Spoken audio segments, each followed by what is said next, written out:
Today on the Stay at Home Chef, I'm showing you how to make the ultimate garlic bread.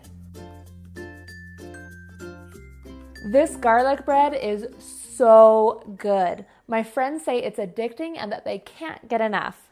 We're going to make this on a loaf of French bread from the grocery store. You'll just want to use a knife and split it open. All right, we'll just set that aside while we make our garlic butter mixture. You'll need half a cup of softened butter, 2 tablespoons of olive oil, half a cup of grated Parmesan cheese, and I do use freshly grated Parmesan for this. You can also use shredded.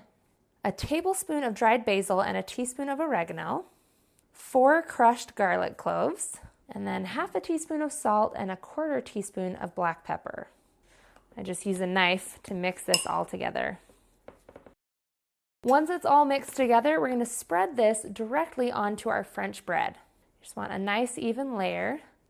This butter mixture will melt into the bread and you'll get a crispy crust on top. It's just the most heavenly treat. Now you can use any kind of bread you want for this.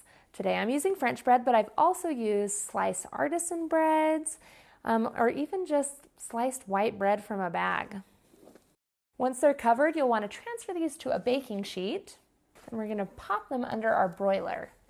Now, every oven is slightly different for how your broiler works. Some I've seen in a drawer in the bottom of the oven, while more commonly I see that it's in the top of your oven, so you just want to put it on the top rack. You can see in my oven, I have that flame that sits right above the top rack. This is the broiler setting. It's going to melt that butter and crisp up the top.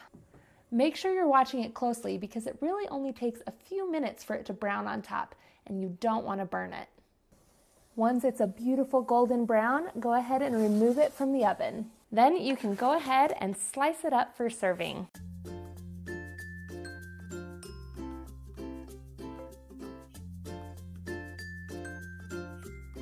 Thanks for watching. You can find the full written recipe in the video description. Be sure to subscribe and check out my channel where you can find more than 100 restaurant quality recipes you can easily make at home. See you later.